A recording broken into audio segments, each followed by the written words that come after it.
Let me come to the end. My last remark should address what has to be done.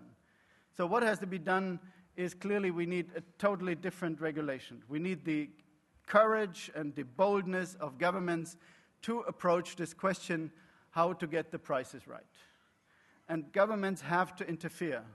Governments have to intervene in these markets if there's no other way out. What we cannot allow in the future is that prices overshoot. The most important prices of the global economy are permanently overshooting or undershooting. The market cannot find the equilibrium price. Every good economist hopes and believes that the market will always, or most of the time, find the equilibrium price. What we have learned in this crisis, the market is not only not finding the equilibrium price, the market is driving systematically the prices, the real prices, away from the equilibrium price. This has to be stopped by government intervention. The second thing that we have to learn is that the counter-cyclical action is necessary everywhere. Counter-cyclical action, indeed, and additional government debt is the only way out. We have no other instrument. We have no other instrument. We can cut interest rates to zero, but then it's over.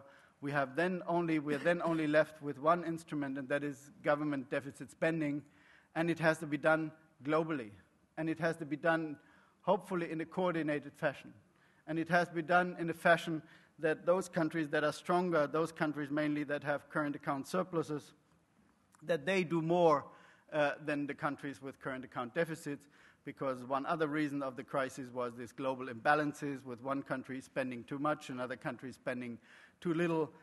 This has to be corrected in the future, and it can only be done if those countries that are in a stronger external position spend more than those that are in a weak external position.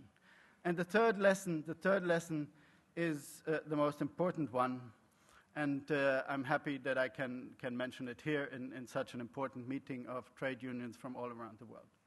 We have a small group of economists chaired by Joe Stiglitz, which is called the Shadow G8 or Shadow GN meeting. We had 3 weeks ago in Rome a full two-day meeting. We discussed 16 hours, all the problems in the world. And then at the end we asked ourselves, so what is the main problem that we are facing now? And we all agreed more or less that the main problem is now deflation. Some people even now talk about inflation because there's too much money or too high government deficits. In my opinion, our opinion of that group, that is plain nonsense. The main danger is deflation. And then we even focused on the question, so what will lead to the disastrous effects of deflation? And then the answer is the most important factor in deflation is wage deflation.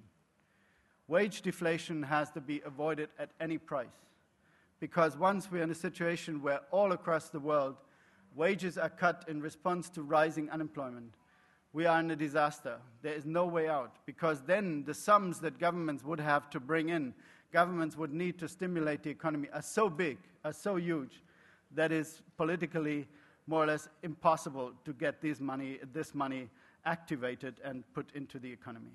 So wage deflation is the most important threat, and there are indeed examples of that. And if you look at Japan in its lost decade or more than one decade, after the bubble burst in the beginning of 1990s, the main danger in Japan was indeed not inflation, but deflation, and it happened. It realized, it materialized, and Japan has shown how difficult it is to get out of it. So we all should learn from the Japanese lesson that you need huge amounts of government money, and what you should avoid at any price is wage deflation. Thank you very much.